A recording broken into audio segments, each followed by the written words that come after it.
नमस्कार दोस्तों। आज की हमारी करंट अफेयर सीरीज का पहला क्वेश्चन है।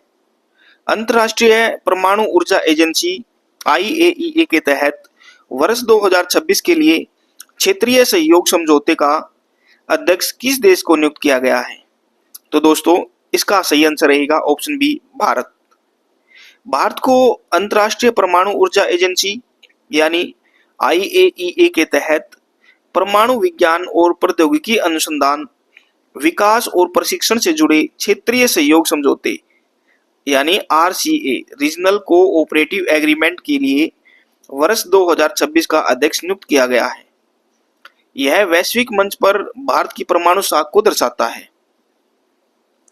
भारत इस समझौते के माध्यम से एशिया प्रशांत क्षेत्र में परमाणु ऊर्जा के शांतिपूर्ण और नागरिक उपयोगों, चिकित्सा क्षेत्र में कैंसर उपचार और कृषि उत्पादकता को बढ़ाने की तकनीकों में अग्रणी भूमिका निभाएगा। इसके अलावा और ऑप्शन दे रखे हैं, उनकी बात कर लेते हैं। ऑप्शन ए, नीदरलैंड। भारत ने नीदरलैंड के साथ मिलकर गुजरात की महत्वाकांक्षी कलपसर परियोजना में तेजी लाने के लिए एक विशेष समझौता किया है।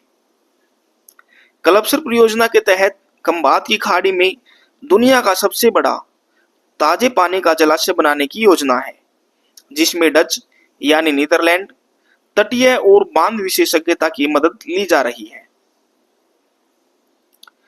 ऑप्शन सी पे आते हैं, स्वीडन। भारत ने अपने आगामी वेनस आर्बिटर मिशन यानी शुक्र ग्रह के अध्ययन के लिए वैज्ञानिक उपकरणों को विकसित करने के लिए स्वीडन के साथ महत्वपूर्ण भागीदारी की है। Sweden institute of space physics IRF इस मिशन में शुक्र ग्रह की वायुमंडल और सौर हवाओं के पारस्परिक प्रभाव का अध्ययन करने के लिए पेलोड तकनीक प्रदान कर रहा है। ऑप्शन डी, सऊदी अरब। सऊदी अरब आधिकारिक तौर पर इंटरनेशनल बिग कैट अलायंस यानी IBCA में शामिल होने वाला दुनिया का 26वां सदस्य देश बन गया है। सऊदी अरब 26वां देश बन गया है IBCA में शामिल होने वाला इंटरनेशनल बिग कैट अलायंस में। IBCA भारत द्वारा शुरू की गई एक वैश्विक पहल है, जिसका उद्देश्य बाघ, शेर, तेंदुआ और हिम तेंदुआ सहित दुनिया की 7 प्रमुख बड़ी बिल्ली प्रजातियों का संरक्षण करना है। प्रश्न नंबर 2, भारत के वर्तमान और तीसरे chief of defence staff CDS कौन बने हैं? इसका सही आंसर रहेगा ऑप्शन सी, NS राजा सुब्रमण्यम। जनरल NS राजा सुब्रमण्यम को देश का नया और तीसरा चीफ ऑफ डिफेंस स्टाफ यानी CDS नियुक्त किया गया है। वे भारतीय सेना के शीर्ष रणनीतिकार माने जाते हैं। जनरल विपिन रावत देश के पहले और जनरल अनिल चौहान देश के दूसरे CDS थे। यानी जो जनरल बिपिन रावत थे वो पहले CDS, जनरल अनिल चौहान दूसरे, और अब तीसरे कौन बने हैं? NS राजा सुब्रमण्यम। CDS का मुख्य कार्य सेना के तीनों अंगों थल, वायु और नौसेना के बीच थिएटर कमान और बेहतर तालमेल स्थापित करना है। इसके अलावा और ऑप्शन देख लेते हैं। ऑप्शन ए, आलोक राज। वरिष्ठ प्रशासनिक व पुलिस अधिकारी आलोक राज को बिहार कर्मचारी चयन आयोग यानी BSSC का नया अध्यक्ष नियुक्त किया गया है। इनका मुख्य दायित्व क्या रहेगा? इनका मुख्य दायित्व राज्य की प्रशासनिक परीक्षाओं में पूर्ण पारदर्शिता लाना और लंबित भर्ती प्रक्रियाओं को समयबद्ध तरीके से पूरा करना है। ऑप्शन बी दिया गया है, रोहित जैन। रोहित जैन को भारतीय रिजर्व बैंक यानी RBI का नया डिप्टी गवर्नर नियुक्त किया गया है। RBI में एक गवर्नर और अधिकतम 4 डिप्टी गवर्नर होते हैं। रोहित जैन केंद्रीय बैंक के वित्तीय समावेशन और बैंकिंग विनिमय विभागों की देखरेख करेंगे। तो RBI में एक गवर्नर होता है और अधिकतम डिप्टी गवर्नर कितने होते हैं? 4 डिप्टी गवर्नर उसमें होते हैं। Option D, Ashok Kumar Lahiri. प्रसिद्ध अर्थशास्त्री अशोक कुमार लाहिड़ी को नीति आयोग का नया उपाध्यक्ष बनाया गया है। नीति आयोग का नया उपाध्यक्ष किसको बनाया गया है? अशोक कुमार लाहिड़ी को। नीति आयोग का अध्यक्ष प्रधानमंत्री होता है, जबकि उपाध्यक्ष इसके दैनिक प्रशासनिक और नीति निर्माण कार्यों का नेतृत्व करता है। प्रश्न नंबर 3, पश्चिम बंगाल के 9वें मुख्यमंत्री चीफ मिनिस्टर के रूप में किसने शपथ ली है? तो पश्चिम बंगाल के 9वें मुख्यमंत्री कौन बने हैं? इसका सही आंसर रहेगा ऑप्शन ए, शुभेंदु अधिकारी। भारतीय जनता पार्टी के वरिष्ठ नेता शुभेंदु अधिकारी ने बड़े राजनीतिक उलटफेर के बाद पश्चिम बंगाल के 9वें मुख्यमंत्री के रूप में पद और गोपनीयता की शपथ ली है। राज्य में सत्ता परिवर्तन के बाद नए मुख्यमंत्री के सामने राज्य की कानून व्यवस्था को सुदृढ़ करना और विकास योजनाओं को केंद्र के साथ गति देना मुख्य प्राथमिकता है। इसके अलावा और ऑप्शन दिए गए हैं। ऑप्शन बी, सम्राट चौधरी। सम्राट चौधरी कौन है? सम्राट चौधरी वर्तमान में बिहार के उप मुख्यमंत्री और राज्य सरकार के प्रमुख राजनीतिक चेहरे हैं। वे बिहार में वित्तीय मामलों और नगर विकास मंत्रालयों के संचालन में महत्वपूर्ण भूमिका निभा रहे हैं और राज्य संगठन के वरिष्ठ स्तंभ हैं। अब हम बात करेंगे ऑप्शन सी, देवेंद्र फडणवीस की। इनके बारे में आप जानते ही होंगे। देवेंद्र फडणवीस, जो देवेंद्र फडणवीस है, वे महाराष्ट्र के वर्तमान मुख्यमंत्री के रूप में नई गठबंधन सरकार की कमान संभाल रखी है उन्होंने। इससे पहले वे महाराष्ट्र के मुख्यमंत्री और उप मुख्यमंत्री दोनों पद पर वे रह चुके हैं और वे राज्य की औद्योगिक क्रांति को गति देने के लिए जाने जाते हैं। Option D, V D Satheesan. V D Satheesan को केरल राज्य के नए मुख्यमंत्री के रूप में नियुक्त किया गया है। ये इंपॉर्टेंट रहेगा। केरल का नया मुख्यमंत्री बीडी सतीशन। वे केरल के वामपंथ बनाम लोकतांत्रिक गठबंधन की राजनीति के बीच एक नया प्रशासनिक नेतृत्व लेकर आए हैं, जिनका ध्यान केरल को डिजिटल इकोनॉमी बनाना है। प्रश्न नंबर 4, उबेर कप 2026 का खिताब किस देश की बैडमिंटन टीम ने जीता है? तो उबेर कप 2026 का खिताब किसने जीता है? बैडमिंटन की टीम है। इसका सही आंसर रहेगा ऑप्शन डी, दक्षिण कोरिया।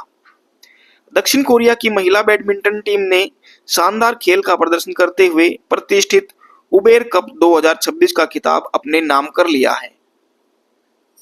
उबेर कप को विश्व महिला टीम बैडमिंटन चैंपियनशिप भी कहा जाता है। क्या कहा जाता है उबेर कप को? विश्व महिला टीम बैडमिंटन चैंपियनशिप। दक्षिण कोरियाई खिलाड़ियों ने कोर्ट पर अपने बेहतरीन रक्षात्मक और आक्रामक खेल से यह जीत हासिल की है। इसके अलावा और ऑप्शन दिए गए। ऑप्शन ए, चीन, चाइना। चीन की पुरुष बैडमिंटन टीम ने उबेर कप के समानांतर आयोजित होने वाले प्रसिद्ध थॉमस कप 2026 का खिताब जीता है। चीन ने कौन सा जीता है? थॉमस कप 2026 का खिताब। थॉमस कप पुरुषों की विश्व टीम बैडमिंटन चैंपियनशिप है, जिसमें चीन ने बैडमिंटन की दुनिया में अपना दबदबा कायम रखा। तो उबेर कप क्या था? उबेर कप के बारे में हमने पढ़ा। जो उबेर कप है उसको विश्व महिला टीम बैडमिंटन चैंपियनशिप कहा जाता है और जो थॉमस कप है पुरुषों की विश्व टीम बैडमिंटन चैंपियनशिप है। इसके अलावा ऑप्शन दिए गए हैं। Option B, Denmark. यूरोप का प्रमुख देश डेनमार्क थॉमस कप और उबेर कप 2026 दोनों टूर्नामेंट का आधिकारिक मेजबान देश था। होस्ट देश कौन था इनका दोनों का? डेनमार्क, थॉमस कप और उबेर कप दोनों का। डेनमार्क के आरहुस शहर में इन दोनों अंतर्राष्ट्रीय स्तर के बैडमिंटन टूर्नामेंट का सफल आयोजन किया गया था। इसके अलावा ऑप्शन सी, भारत। भारतीय बैडमिंटन टीम ने साल 2022 में बैंकॉक में इतिहास रचते हुए पहली बार थॉमस कप जीता था। तो भारत ने पहली बार थॉमस कप कब जीता? 2022 में बैंकॉक में इतिहास रचते हुए वहां पर बैडमिंटन टीम ने ये कप जीता था। भारत ने 2022 में इंडोनेशिया को हराकर स्वर्ण पदक जीता था, लेकिन 2026 के इस संस्करण में भारतीय टीमें सेमीफाइनल की दौड़ से बाहर हो गई। प्रश्न नंबर 5, देश का पहला पेपरलेस न्यायपालिका राज्य किसे घोषित किया गया है? यानी पेपरलेस जुडिशरी किस राज्य को घोषित किया गया है? इसका सही आंसर रहेगा ऑप्शन बी सिक्किम। पूर्वोत्तर राज्य सिक्किम को आधिकारिक तौर पर देश का पहला पूर्णतः पेपरलेस न्यायपालिका राज्य घोषित किया गया है, जहां उच्च न्यायालय से लेकर जिला न्यायालयों तक सभी कामकाज डिजिटल हो गए हैं। बिल्कुल पेपरलेस हो गया, डिजिटल काम सारा होने लगा है। पहला राज्य बना है सिक्किम। इस प्रणाली के तहत ई फाइलिंग, डिजिटल समन, वर्चुअल सुनवाई और इलेक्ट्रॉनिक रिकॉर्ड की सुविधा शुरुआत की गई है, जिससे मुकदमों के निपटारे में तेजी आएगी और पर्यावरण का संरक्षण होगा। इसके अलावा जो ऑप्शन दिए गए उनको देख लेते हैं। ऑप्शन ए अरुणाचल प्रदेश।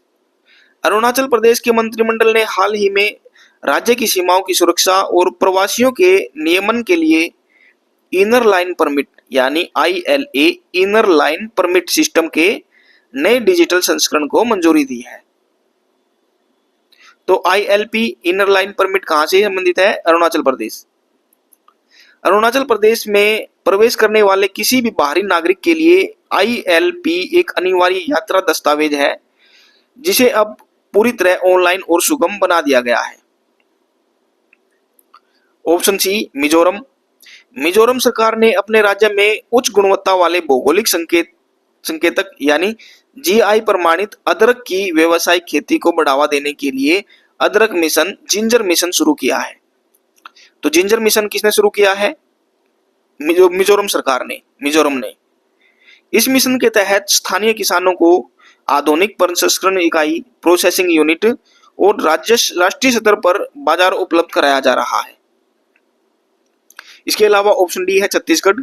छत्तीसगढ़ सरकार ने अत्यंत दूरस्थ आदिवासी क्षेत्रों के विकास के लिए जन भागीदारी सबसे दूर सबसे पहले विशेष जनसंपर्क और विकास अभियान शुरू किया है।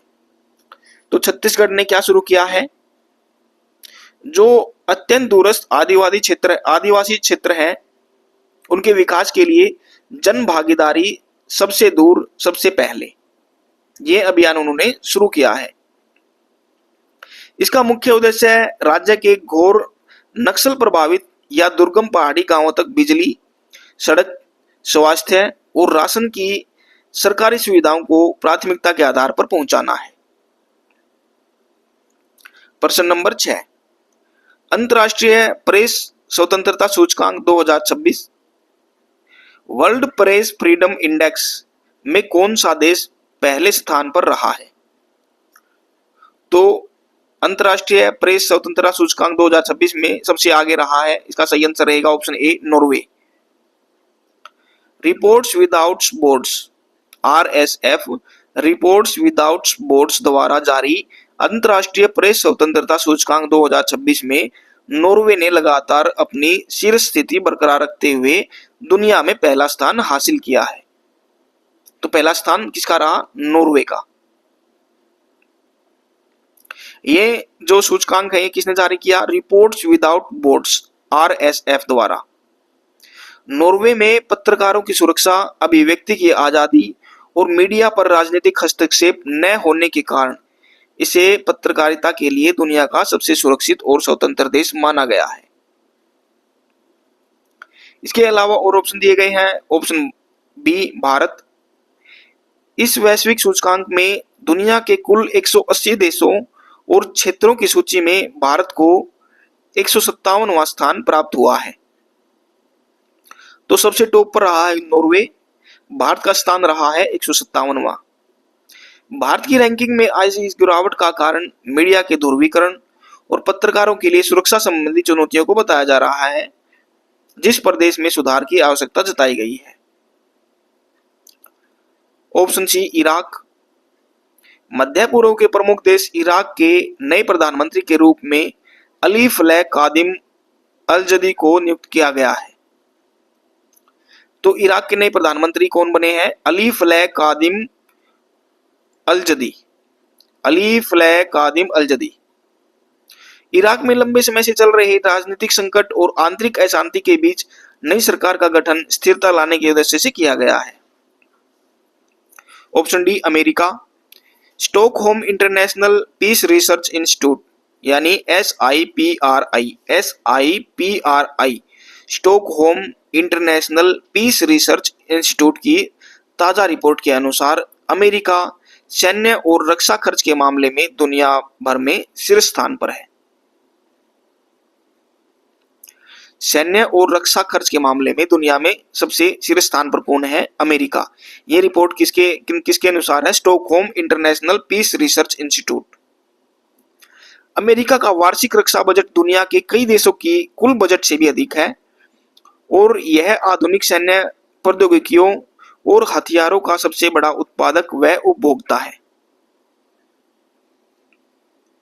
प्रश्न नंबर 7, केरल के वर्तमान राज्यपाल गवर्नर कौन है जिन्होंने हाल ही में चर्चा बटोरी? तो केरल का वर्तमान राज्यपाल बताना है, गवर्नर बताना है। इसका सही आंसर रहेगा ऑप्शन सी, राजेंद्र अर्लेकर। राजेंद्र अर्लेकर।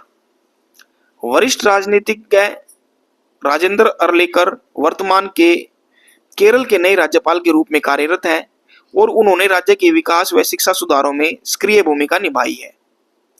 राज्यपाल के रूप में वे केरल के विश्वविद्यालयों में शैक्षणिक सुधारों और राज्य सरकार के साथ जन कल्याणकारी नीतियों के समन्वय को लेकर हाल ही में सुर्खियों में रहे हैं। तो केरल का राज्यपाल गवर्नर कौन बने हैं? राजेंद्र अर्लेकर। इसके अलावा जो ऑप्शन दिए हैं वो भी देख लेते हैं। Option a, Arif Mohammad Khan. आरिफ मोहम्मद खान वर्तमान में बिहार के राज्यपाल के रूप में कार्यरत हैं, जो इससे पहले केरल के राज्यपाल रह चुके हैं। वे अपने बेबाक बयानों, संविधान के गहन ज्ञान और उच्च शिक्षा सुधारों के लिए देश भर में सबसे चर्चित जो राज्यपाल है उनमें गिने जाते हैं। Option B, R N Ravi. R N Ravi वर्तमान में पश्चिम बंगाल के नए राज्यपाल के रूप में नियुक्त किए गए हैं और इससे पहले वे तमिलनाडु के राज्यपाल थे। तो पश्चिम बंगाल के नए राज्यपाल कौन बने हैं? Are N Ravi. बिहार के राज्यपाल के रूप में कौन है? आरिफ मोहम्मद खान। और क्या देखा हमने? केरल के वर्तमान राज्यपाल गवर्नर कौन है? राजेंद्र अर्लेकर। जो आर एन रवि हैं, पूर्व प्रशासनिक व खुफिया अधिकारी होने के नाते वे सीमावर्ती राज्य और कानून व्यवस्था के मामलों पर गहरी रणनीति समझ के लिए जाने जाते हैं। Option d, Vishnudev Verma. विष्णुदेव वर्मा को देश के सबसे बड़े औद्योगिक और आर्थिक राज्य महाराष्ट्र का वर्तमान राज्यपाल नियुक्त किया गया है। विष्णुदेव वर्मा को महाराष्ट्र का राज्यपाल के रूप में उनका मुख्य फोकस राज्य के जनजातीय क्षेत्रों के विकास, पैसा कानून और मुंबई की आर्थिक प्रगति की नीतियों को संवैधानिक सुरक्षा देना है। तो हमने राज्यपाल देखे। प्रश्न नंबर 8, भारतीय वायुसेना IAF की पहली महिला क्वालिफाइड फ्लाइंग इंस्ट्रक्टर CFI बनने वाली अधिकारी कौन है? तो भारतीय वायुसेना है, उनकी पहली महिला qualified flying instructor CFI qualified flying instructor बनने वाली अधिकारी कौन है? पहली महिला अधिकारी। तो इसका सही आंसर रहेगा option B, squadron leader Sanya. Squadron leader Sanya ने भारतीय वायुसेना के इतिहास में पहली महिला क्वालिफाइड फ्लाइंग इंस्ट्रक्टर CFI बनकर एक नया कीर्तिमान स्थापित किया है। इस उपलब्धि के बाद वे अब वायुसेना के भावी फाइटर पायलटों और जाबाज सैन्य अधिकारियों को लड़ाकू विमान उड़ाने की बारीकियों और एडवांस फ्लाइंग का कठिन प्रशिक्षण देगी। इसके अलावा और ऑप्शन दिए गए हैं वो देख लेते हैं। Option a, Kuljeet Kaur Marhas. कुलजीत कौर मारहास प्रतिष्ठित इंटरनेशनल मेट्रोलॉजिकल सोसाइटी, अंतर्राष्ट्रीय मौसम विज्ञान सोसाइटी की फेलो चुनी जाने वाली पहली भारतीय महिला वैज्ञानिक बनी है। जो कुलजीत कौर मारहास है वे इंटरनेशनल मेट्रोलॉजिकल सोसाइटी यानी अंतर्राष्ट्रीय मौसम विज्ञान सोसाइटी की फेलो चुने जाने वाली पहली भारतीय महिला वैज्ञानिक बनी है।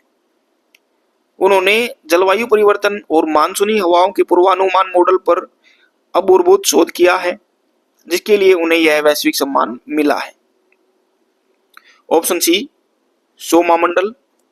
प्रख्यात शिक्षाविद सोमा मंडल को शिक्षा के क्षेत्र में उत्कृष्ट योगदान के लिए कैम्ब्रिज डेडिकेटेड टीचर अवार्ड 2026 का दक्षिण एशियाई क्षेत्रीय खिताब दिया गया है।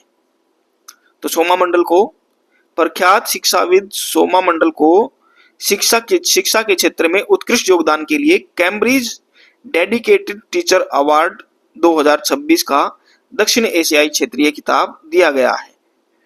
यह पुरस्कार दुनिया भर में उन शिक्षकों को दिया जाता है जो शिक्षण विधियों में नए प्रयोगों और बच्चों के सर्वांगीण विकास के लिए असाधारण समर्पण दिखाते हैं।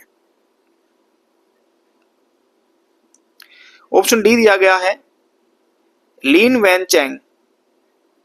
ये ताइवानी मूल की प्रसिद्ध अनुवादक हैं, जिन्होंने बुकर पुरस्कार विजेता उपन्यास ताइवान ट्रेवलॉग का अंग्रेजी में अनुवाद किया है।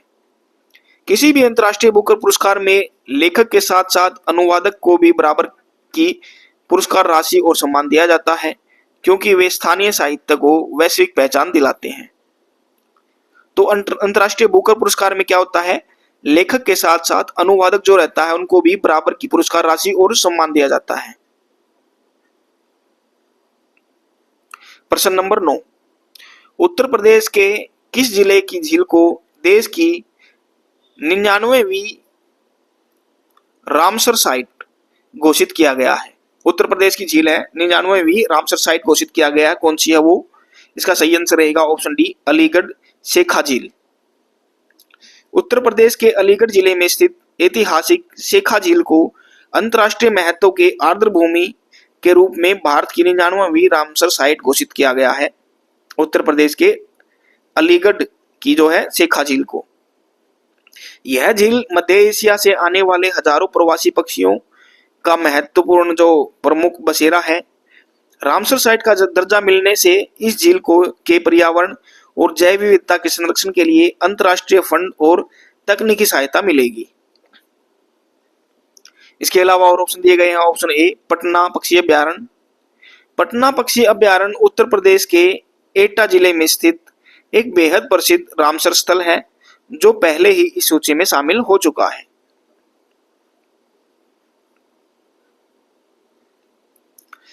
नाम पटना होने के कारण लोग अक्सर भ्रमित होते हैं कि इसे बिहार समझ लेते हैं, जबकि यह उत्तर प्रदेश के सबसे छोटे और घने पक्षी विहारों में से एक है।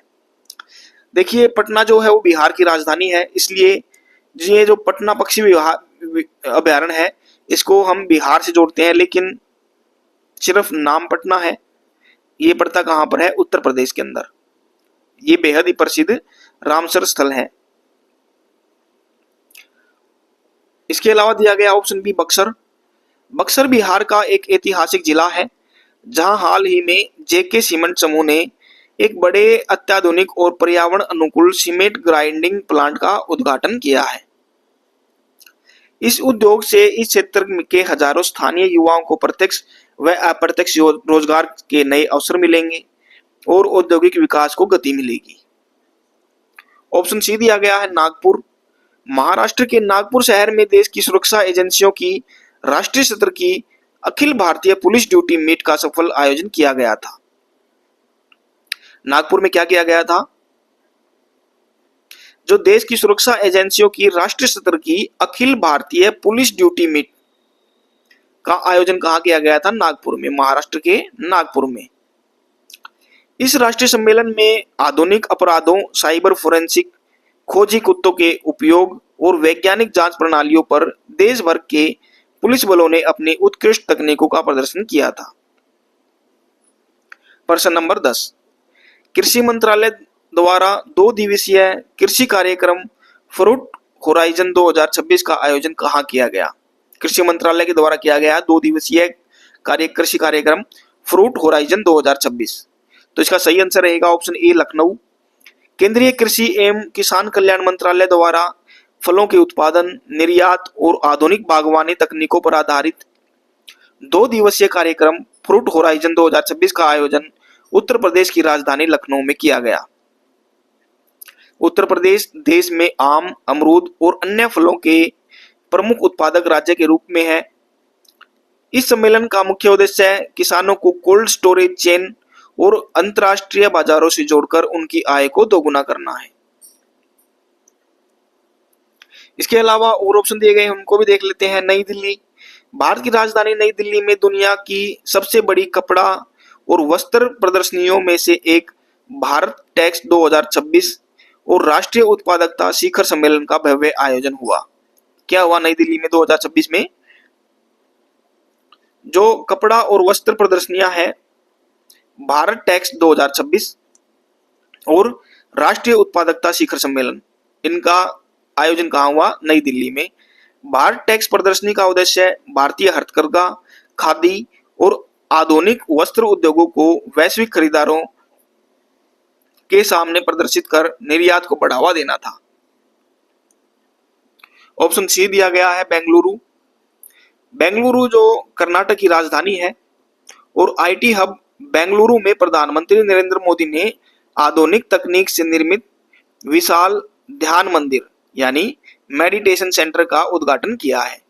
तो नरेंद्र मोदी अपने जो प्रधानमंत्री है उन्होंने कर्नाटक की राजधानी में बेंगलुरु में एक विशाल ध्यान मंदिर मेडिटेशन सेंटर की जो है उद्घाटन किया है। यह मंदिर पूरी तरह से पारिस्थितिक और भारतीय आध्यात्मिकता वास्तुकला पर आधारित है, जहां एक साथ हजारों लोग ध्यान साधना कर सकते हैं। ऑप्शन डी दिया गया है पुणे। महाराष्ट्र के पुणे शहर को राज्य सरकार द्वारा भारत का पहला लो एमिशन जोन बनाने के लिए चुना गया है। किसको? पुणे को। इस विशेष जोन के अंतर्गत केवल इलेक्ट्रिक वाहनों या न्यूनतम प्रदूषण फैलाने वाले वाहनों को ही प्रवेश की अनुमति होगी, ताकि शहरी क्षेत्र में वायु प्रदूषण को तेजी से नियंत्रित किया जा सके। तो पहला लो एमिशन जोन के लिए किस शहर को चुना गया है? जो महाराष्ट्र का पुणे शहर है उसको इसके लिए चुना गया है। प्रश्न नंबर 11, हर साल 22 मई को मनाए जाने वाले अंतर्राष्ट्रीय जैव विविधता दिवस का मुख्य उद्देश्य क्या है? इसका सही आंसर रहेगा ऑप्शन सी, बायोडायवर्सिटी के संरक्षण के प्रति जागरूकता बढ़ाना। संयुक्त राष्ट्र द्वारा घोषित हर साल 22 मई को मनाए जाने वाले अंतर्राष्ट्रीय जैव विविधता दिवस का मुख्य उद्देश्य पृथ्वी पर मौजूद विभिन्न प्रकार के जीव जंतुओं, वनस्पतियों और पारिस्थितिकी तंत्र की रक्षा करना तथा पर्यावरण संतुलन के प्रति मानव जाति को जागरूक करना है। वर्ष 2026 की इस थीम वैश्विक पर्यावरण समझौतों को धरातल पर उतारने और लुप्तप्राय प्रजातियों को प्राकृतिक आवासों को पुनः बहाल करने पर केंद्रित की गई है।